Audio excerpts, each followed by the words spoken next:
The fluorescent lights of Metropolitan General Hospital hummed with their usual persistent drone as Natalie Chen pushed through the heavy emergency room doors at 2:47 in the morning. Her navy blue scrubs were wrinkled from a 16-hour shift, and the dark circles under her hazel eyes told the story of someone who had forgotten what a full night's sleep felt like. At 28, she should have been thinking about career advancement or maybe finally taking that vacation to the mountains.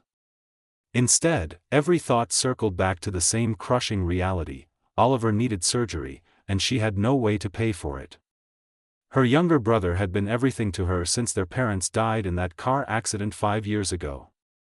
Oliver was 19 now, brilliant and full of dreams about becoming an architect.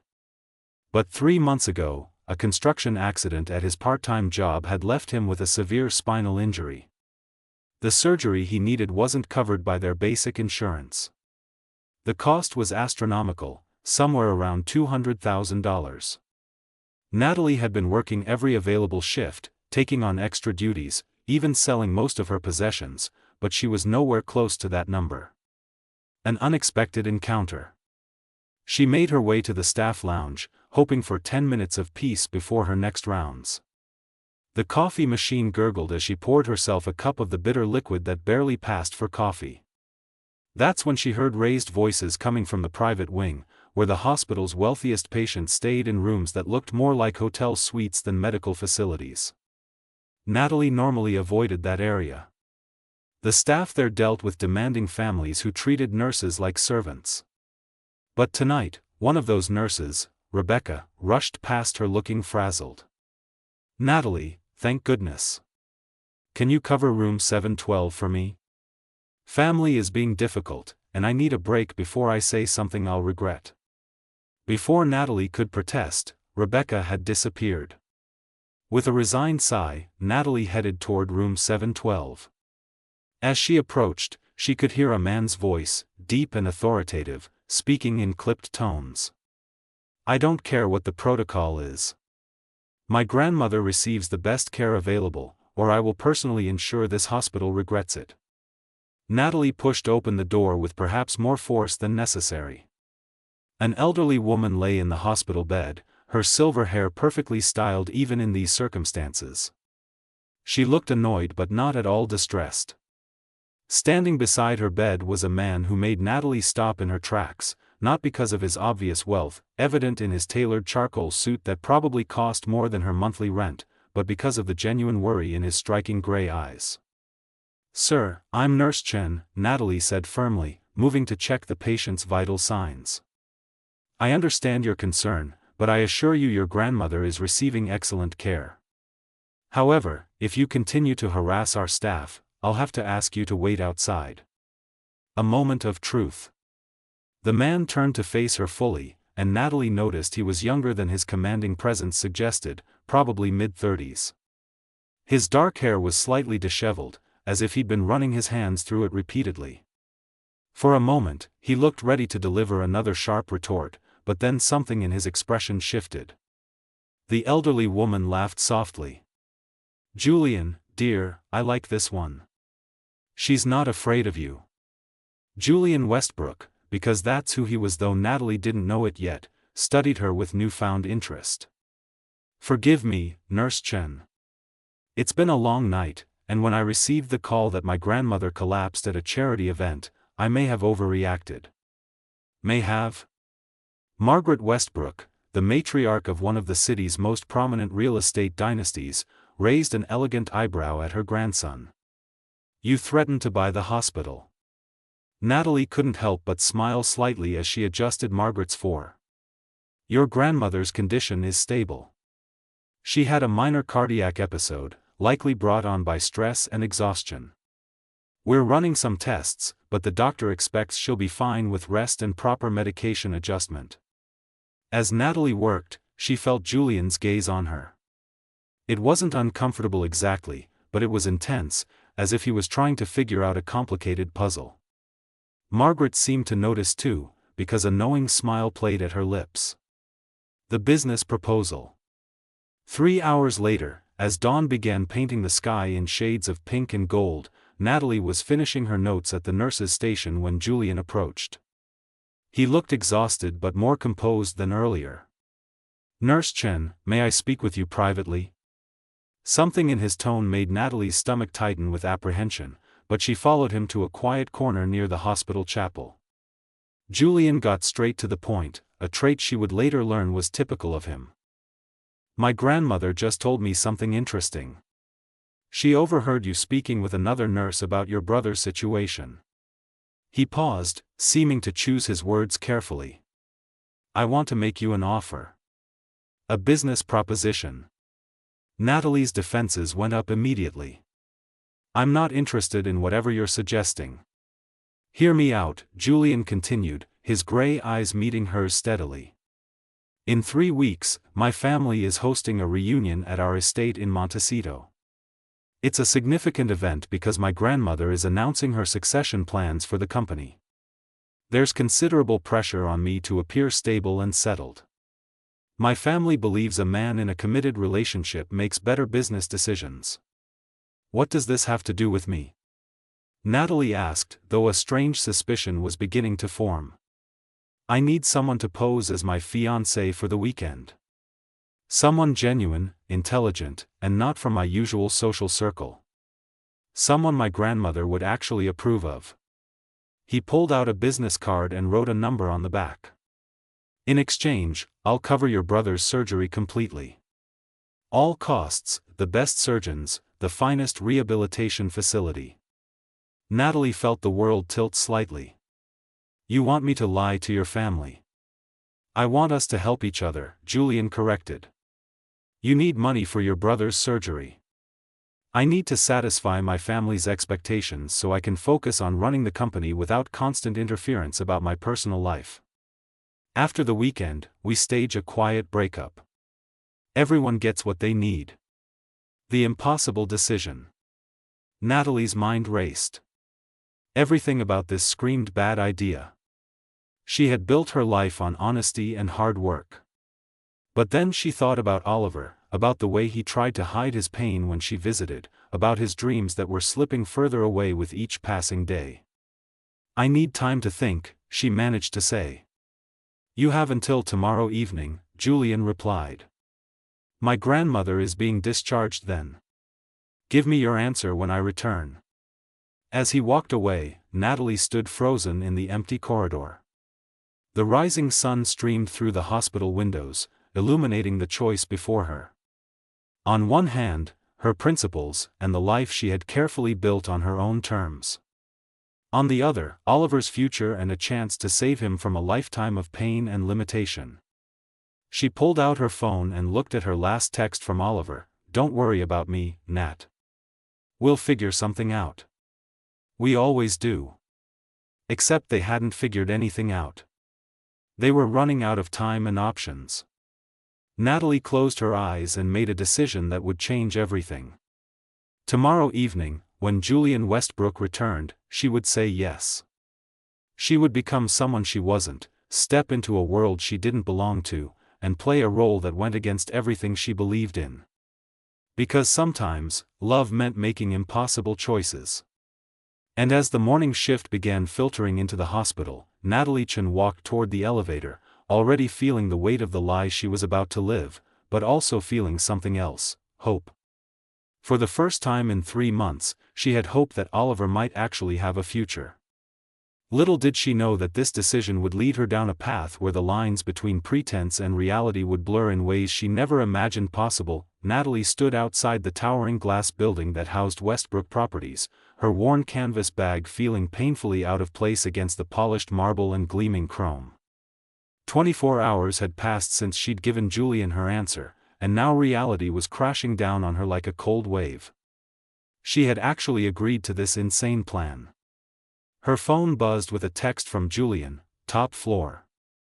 Security has your name." The elevator ride to the 40th floor felt like ascending into another dimension. When the doors opened, a woman in an impeccable cream pantsuit greeted her with a professional smile. "Miss Chen, I'm Patricia, Mr. Westbrook's executive assistant. Please follow me." Julian's office was stunning, all floor-to-ceiling windows overlooking the city, modern furniture that probably cost more than Oliver's entire surgery, and an atmosphere of controlled power. Julian himself stood by the window, phone pressed to his ear, gesturing as he spoke rapidly about property acquisitions and market projections.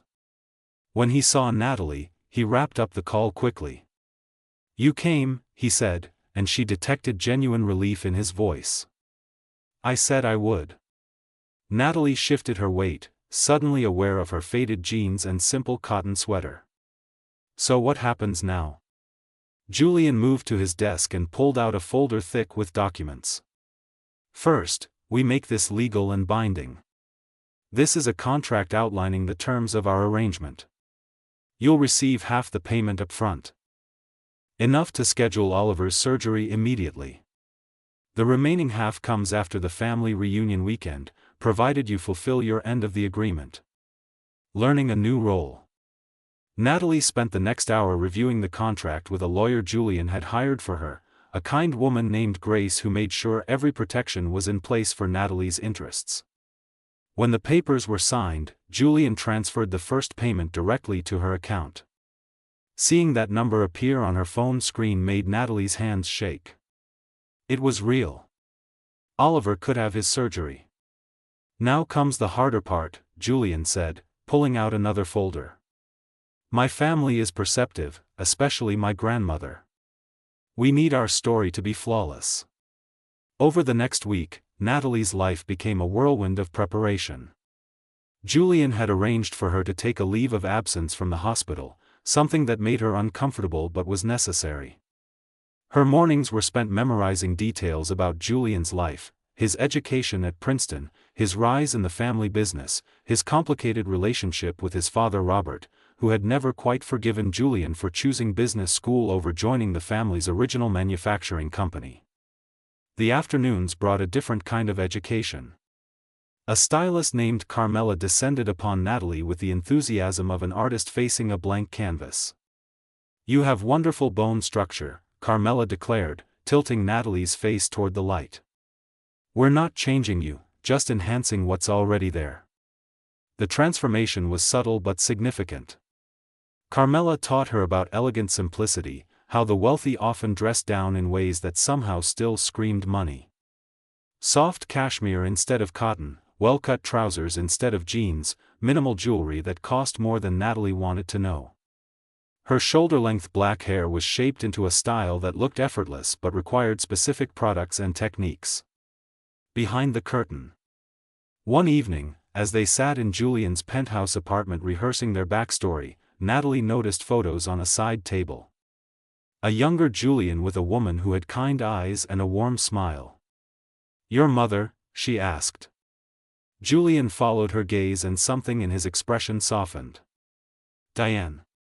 She's the only one in my family who actually listens instead of just waiting for her turn to talk." He poured them both coffee from an elaborate machine that probably cost more than Natalie's car. "She'll like you, I think. She's always telling me I need someone real in my life." "The irony being that I'm the most fake thing in your life right now," Natalie said quietly. Julian met her eyes, and for a moment, the careful businessman facade cracked. "Sometimes I wonder about that. You're more genuine in this pretense than most people I know are in their actual lives." The moment stretched between them, charged with something neither was ready to name. Then Julian's phone rang, shattering the intimacy. Business called, as it always did. Meeting the family. The first real test came 3 days before they were scheduled to leave for Montecito. Julian's sister Victoria had demanded to meet Natalie over lunch at an exclusive restaurant in the financial district. Victoria Westbrook was 32, sharply intelligent, and made her living as a corporate attorney. She regarded Natalie with the same scrutiny someone might give a questionable contract. "So, Natalie," Victoria said, sipping her sparkling water, "my brother tells me you met when he was visiting his grandmother at the hospital. How romantic, meeting in a place of illness and crisis." Natalie didn't miss the sarcasm. "Actually, I found it quite telling about his character. Most wealthy men would have sent an assistant to check on a sick relative. Julian came himself at 3 in the morning." Something flickered in Victoria's eyes, respect maybe. Fair point. Julian does have his moments of actual humanity. She leaned forward. Look, I'm going to be direct. My brother has terrible taste in women. His last girlfriend was more interested in his bank account than him. The one before that used him to launch her social media career. Are you different? Yes, Natalie said simply, meeting Victoria's challenging gaze. I don't want his money or his connections. I just want him. It was technically true, even if the context was completely wrong. Victoria studied her for another long moment, then her expression shifted into something almost like a smile. Good. Because despite being an arrogant workaholic, Julian deserves someone who sees him, not just his portfolio. The hospital visit. That evening, Julian insisted on accompanying Natalie to visit Oliver. She had been hesitant, wanting to keep her real life separate from this elaborate fiction, but Julian had been surprisingly insistent. If we're supposedly engaged, I should meet your brother. Besides, I want to see how he's doing. Oliver was sitting up in bed when they arrived, his face lighting up when he saw Natalie. Then his eyes shifted to Julian, and confusion creased his features. Nat, who's this? Julian extended his hand. Julian Westbrook. I'm dating your sister. Natalie watched nervously as Oliver shook Julian's hand, his artist's eyes taking in every detail. Oliver had always been able to read her like a book. Dating, Oliver repeated slowly. Funny, Nat never mentioned you. It's new, Natalie said quickly, taking the seat beside his bed. How are you feeling? Dr. Morrison said your pre-op tests looked good. Thanks to some mysterious benefactor who suddenly decided to fund my surgery, Oliver said, his gaze moving between Natalie and Julian. You wouldn't know anything about that, would you? Julian surprised Natalie by answering honestly, or at least partly so. I helped facilitate it. When Natalie told me about your situation, I wanted to do something. I have resources, and it seemed wrong not to use them. Oliver's expression softened slightly. That's incredibly generous. Thank you. But when he looked at Natalie, she saw the questions in his eyes. They would have a conversation later, one where she would have to navigate between truth and necessary deception. The charity gala. The true test of their charade came at the annual Westbrook Foundation Charity Gala, held at the city's most prestigious hotel. Natalie stood in front of the mirror in her apartment, barely recognizing herself in the emerald green gown Carmela had selected. It was elegant and understated, falling in soft folds to the floor, making her look like she belonged in Julian's world. Julian arrived to pick her up, and when she opened the door, something flickered across his face that made her breath catch. You look beautiful, he said simply, and the way he said it felt different from a practiced compliment. The gala was overwhelming. Hundreds of people in designer clothes, champagne flowing freely, conversations about stock portfolios and vacation homes in 3 different countries. Julian kept his hand at the small of her back, guiding her through the crowd, introducing her with easy confidence. This is Natalie Chen, my fiancée. Each time he said it, the lie felt heavier and somehow more real. People congratulated them, asked about wedding plans, wanted to know their story. Natalie delivered the lines they had practiced, about meeting at the hospital, about being drawn to Julian's dedication to his family, about falling for his unexpected humor and kindness. The strange part was that some of it was becoming true. You're a natural, Julian murmured as they danced, his hand warm against her waist. The band played something slow and romantic, and they moved together easily, as if they had done this 100 times before. I'm a terrible liar, Natalie confessed quietly. Every word feels wrong. Then maybe you're telling more truth than you realize, Julian said, his gray eyes searching hers in the dim light. Before Natalie could respond, an older man approached, his expression predatory and knowing. Julian, my boy.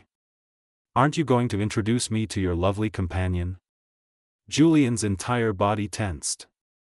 Thomas Crane. What are you doing here? I'm a generous donor to many causes, Thomas said smoothly, his cold eyes fixed on Natalie. Miss Chen, is it? How fascinating. I do love a good romance story.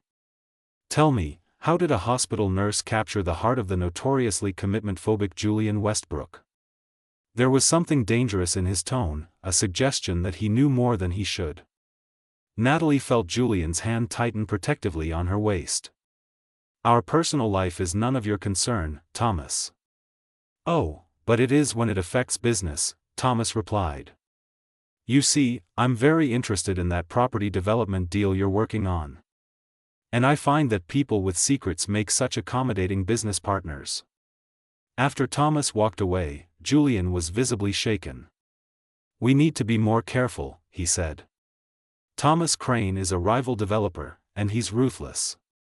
If he suspects our engagement isn't real, he'll use it against me. Doubts and revelations. Later that night, back at Julian's penthouse, they sat on opposite ends of his elegant sofa, the weight of the evening settling over them.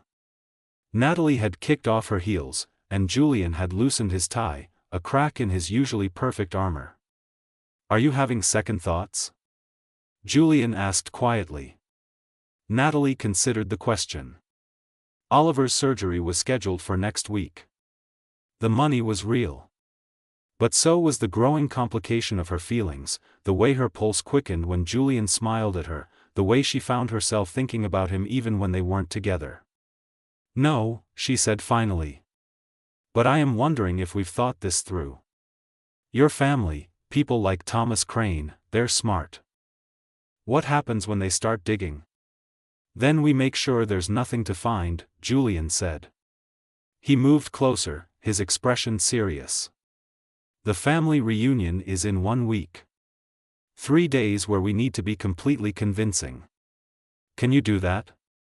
Natalie met his gaze, seeing the vulnerability beneath his confident exterior. Can you?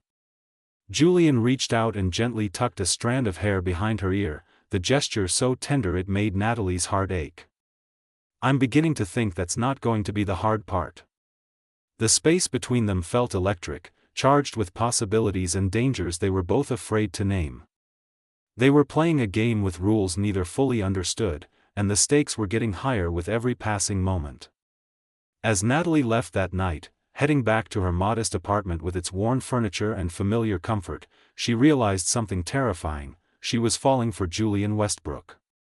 Not the character they had created, not the role she was supposed to play, but the real man beneath the expensive suits and commanding presence. The man who visited his grandmother at 3 a.m, who had arranged for Oliver to have the best care possible, who looked at her sometimes like she was the most fascinating person in the world. And in 1 week, they would go to Montecito, where she would meet his entire family, where the masquerade would reach its peak. Natalie just hoped she could remember where the pretense ended and reality began, or if there was even a difference anymore. The private car wound its way up the coastal highway toward Montecito, the Pacific Ocean glittering like scattered diamonds under the afternoon sun. Natalie pressed her forehead against the cool window, watching the landscape transform from urban sprawl to rolling hills dotted with vineyards and estates that spoke of old money and older secrets. Beside her, Julian worked on his laptop, though she noticed his fingers had stopped moving across the keyboard several minutes ago. Nervous? He asked without looking up. Terrified, Natalie admitted. I've memorized every detail about your family, practiced every story, but what if I mess up? What if someone asks a question we haven't prepared for? Julian finally closed his laptop and turned to face her fully. Then you do what you do naturally. You're honest, you're kind, and you think before you speak. That's more than most people in my family can claim. He reached over and squeezed her hand briefly. Besides, my grandmother already likes you.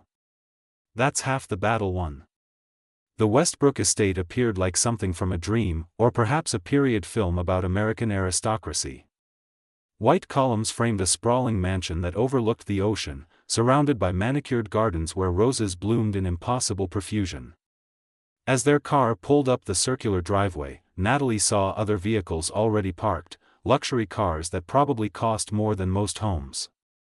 Everyone's here, Julian muttered, tension creeping into his voice. Father hates when I'm the last to arrive. Before Natalie could respond, the front door burst open and Margaret Westbrook descended the steps with surprising agility for a woman her age. She wore flowing linen pants and a silk blouse, her silver hair caught up in an elegant twist. Behind her came a woman in her early 60s with Julian's same gray eyes and a warm, genuine smile. "Julian, darling," Margaret called out. "And Natalie. Come here, child. Let me look at you properly." Meeting the Westbrooks. Margaret embraced Natalie like family, and the gesture was so unexpected and sincere that Natalie felt her carefully constructed walls crack slightly. "You're even lovelier than Julian described. And that's saying something, because he talks about you constantly." Julian coughed awkwardly. "Grandmother, please." "Don't, grandmother, please me," Margaret said with a mischievous smile. "I'm old enough to speak my mind." She linked her arm through Natalie's. "Come, let me introduce you to everyone before they descend on you like vultures." Diane Westbrook, Julian's mother, greeted Natalie with genuine warmth. "I'm so glad Julian finally found someone who makes him smile like that," she said softly, glancing at her son with maternal affection. "He's been married to his work for too long." The rest of the family proved more challenging. Robert Westbrook, Julian's father, was a tall man with iron-gray hair and a handshake that felt like a test of strength. "A nurse," he said, making the profession sound slightly suspect. "How practical. Though I suppose someone needs to keep Julian grounded in reality." Victoria was there with her husband Marco, a gentle Italian architect who immediately put Natalie at ease with his easy humor. Julian's cousin, the groom-to-be, was a friendly young man named Christopher who seemed genuinely excited about his upcoming wedding to his fiancée, a marine biologist named Sophie. But it was during the welcome dinner that the real complications began. Undercurrents and revelations. The dining room could have seated 30 people comfortably. Crystal chandeliers cast warm light over the long mahogany table laden with silver and fine china. Natalie found herself seated between Julian and Margaret, directly across from Robert and a woman she hadn't met yet, Julian's Aunt Catherine, who had arrived late from San Francisco. Catherine had sharp features and sharper eyes that seemed to dissect everyone she looked at. "So, Natalie," she began as the first course was served, "Julian tells us you have a younger brother. What does he do?"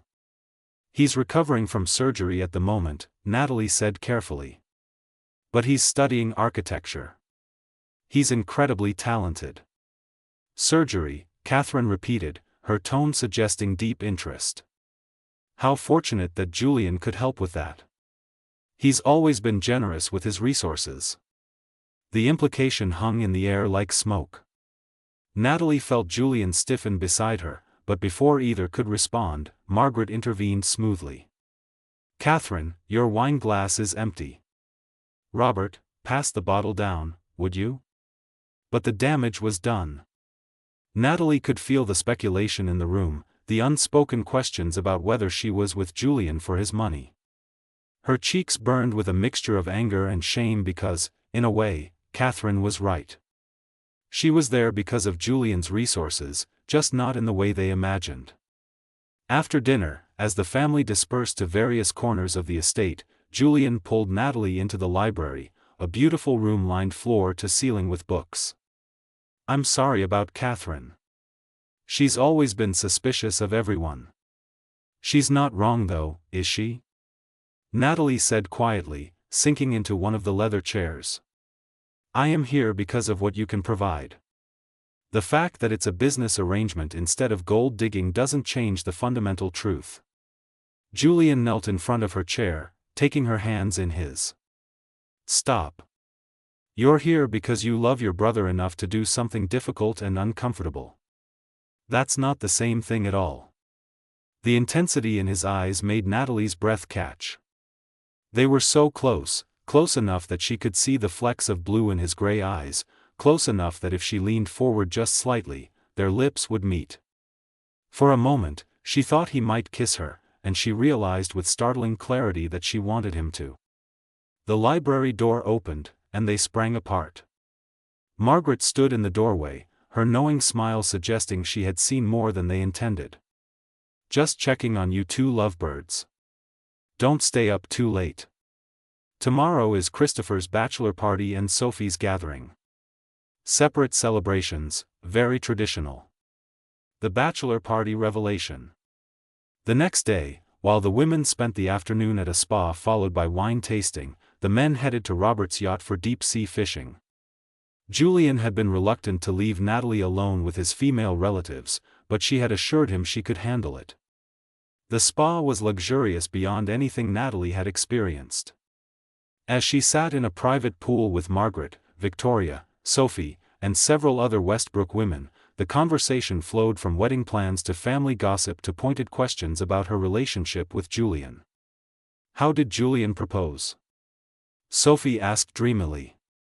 She was sweet and genuinely kind, excited about her own upcoming nuptials. Natalie had prepared for this question, but suddenly the rehearsed story felt hollow. "It was simple," she said quietly. "We were at my apartment. Oliver was sleeping, recovering from his surgery.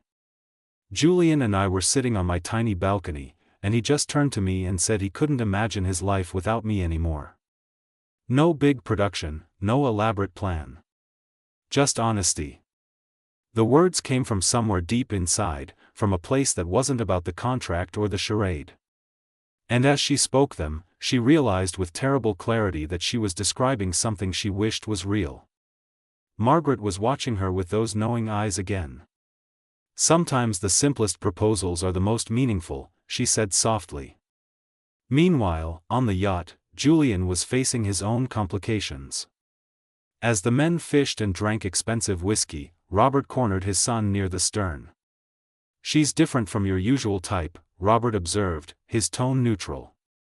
"That's the point, father," Julian replied, watching the waves. "Is it serious? Because if you're bringing her to a family event like this, I assume you're considering marriage for real, not just playing house." Julian met his father's gaze steadily. "I care about her deeply. More than I've cared about anyone." The truth of his own words hit Julian like a physical blow. Somewhere between the contract signing and the charity gala, between teaching Natalie about wine pairings and watching her interact with Oliver, he had fallen for her. Really, truly fallen for her in a way that had nothing to do with their arrangement and everything to do with who she was. Robert studied his son's face and nodded slowly. "Good. Don't mess this up, Julian. Women like her don't come along often." The wedding day. Christopher and Sophie's wedding was everything a Montecito society wedding should be. White roses and hydrangeas everywhere, a string quartet playing classical pieces, 200 guests dressed in their finest. Natalie wore a pale blue dress that Carmela had selected, simple but elegant, and when Julian saw her, his expression made her feel like the only woman in the world. They were seated together during the ceremony, and as Christopher and Sophie exchanged vows, promising to love each other through sickness and health, for richer or poorer, Natalie felt Julian's hand find hers. Their fingers intertwined naturally, and she wondered if he felt the same electric current she did, the same terrifying realization that they had crossed some invisible line from pretense into something dangerously real. "They look happy," Julian whispered. "They are," Natalie whispered back. "That's what real love looks like." Julian turned to look at her, and something in his expression made her heart race. "Is it?" he asked quietly. Before she could respond, the ceremony concluded and everyone moved to the reception. The party was magnificent, held under white tents strung with thousands of tiny lights that made the evening feel magical. Natalie danced with Julian, with Robert, with Christopher's father. She laughed at jokes she didn't fully understand and made conversation with people whose names she would never remember. But through it all, she was acutely aware of Julian watching her, the way his gaze followed her across the dance floor, the protective way he stayed close even when socializing with other guests. The confrontation. The party was winding down, guests beginning to say their goodbyes, when Thomas Crane appeared like a dark cloud. He had somehow secured an invitation, probably through one of the business connections that always seem to overlap in this world. He cornered Julian near the bar, and Natalie saw the tension immediately. She moved closer, arriving just in time to hear Thomas say, "Quite the performance you two are putting on. Very convincing. Almost makes one forget that this is all just an elaborate show." Julian's jaw tightened. "I don't know what you're talking about." "Oh, come now," Thomas said with a cold smile. "I've done my research. Natalie Chen, dedicated nurse, working double shifts to pay for her brother's surgery. Suddenly, that surgery is funded by an anonymous donor. And just as suddenly, she's on the arm of Julian Westbrook at every high society event in town. The timeline is suspicious, don't you think?" Natalie felt her world tilting. "Our relationship is none of your business." "It becomes my business when it affects a major development deal," Thomas replied smoothly. "You see, the board is watching Julian very closely. His father is getting ready to retire. They want to see stability and judgment. Finding out that the heir apparent is staging a fake relationship to manipulate family perceptions might make them question his ethics." "What do you want?" Julian asked coldly. "The Riverside property development. Pull your bid, and I'll keep your little secret." For a long moment, Julian said nothing. Then, to both Natalie's and Thomas's surprise, he laughed. "No. Excuse me?" "I said no," Julian repeated, reaching for Natalie's hand. "You can tell whoever you want whatever you want. Because here's the truth, I don't care anymore. Yes, this started as an arrangement. Natalie needed help, and I needed to get my family off my back. But somewhere along the way, it became real. I fell in love with her. The kind of love that makes you realize everything else is just noise." Natalie stared at Julian, her heart pounding so hard she thought everyone must be able to hear it. "Julian," she whispered. He turned to face her fully, ignoring Thomas completely now. "I'm in love with you, Natalie. I think I have been since that night in the hospital when you told me off for being arrogant. Maybe even before that. And I don't want this to end after the weekend. I don't want it to end ever." Thomas made a disgusted sound and stalked off, but neither Julian nor Natalie noticed. They were lost in each other, in the truth that had finally emerged from beneath all the layers of pretense. "I love you too," Natalie said, tears streaming down her face. "I've been so scared because this wasn't supposed to happen. We had a contract, an arrangement, and I went and fell completely, hopelessly in love with you." Julian pulled her into his arms, and when he kissed her, it was nothing like the brief, chaste kisses they had shared for appearances. This was real, deep, full of all the emotions they had been holding back. When they finally pulled apart, they found Margaret standing nearby, smiling like she had just won the lottery. "About time you two figured it out," she said. "I knew it the first night at the hospital. You can't fake the way you look at each other." "You knew?" Natalie asked, shocked. "Of course I knew," Margaret said, walking over to embrace them both. "I'm old, not blind. And I didn't care about the arrangement. I cared that you were both brave enough to take a chance, even if you didn't realize what kind of chance you were taking." Over the next hour, Julian and Natalie told the family everything. Robert was initially angry about the deception but softened when he saw how his son looked at Natalie. Diane cried happy tears. Victoria claimed she had suspected all along and demanded to be maid of honor at the real wedding. 6 months later, Oliver's surgery had been a complete success. He was walking again, back in school, pursuing his architecture dreams with renewed vigor. He had even started dating Sophie's younger sister, a development that made family gatherings hilariously complicated. Natalie had moved into Julian's penthouse, though she insisted on keeping her job at the hospital. "I'm not going to be one of those society wives who does nothing but attend charity lunches," she had told him firmly. Julian, who was learning that loving Natalie meant accepting all of her, had agreed immediately.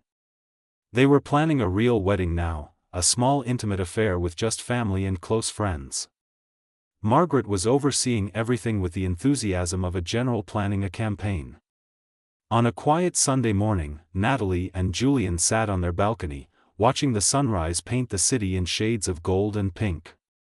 Julian's arm was around her shoulders, her head rested on his chest, and everything felt perfectly, impossibly right. "Do you ever regret it?" Natalie asked quietly. "Taking that chance on a fake relationship that became real?"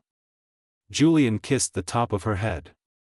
"Every day," he said, and when she pulled back to look at him in shock, he was grinning. "I regret that I didn't realize sooner what you meant to me.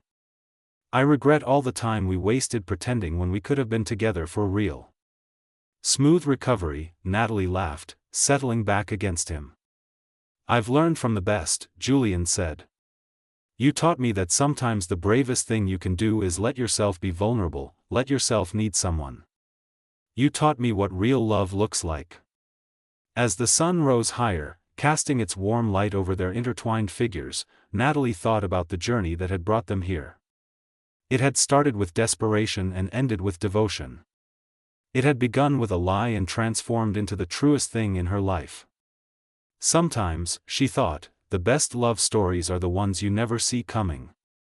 The ones that start with a business proposal at 3 in the morning and end with forever on a balcony overlooking the city where two lives became one. And as Julian pulled her closer, whispering promises about their future together, Natalie knew with absolute certainty that she would make that same impossible choice again in a heartbeat. Because sometimes, when destiny meets desperation, something beautiful emerges. Something worth fighting for. Something called love. The end.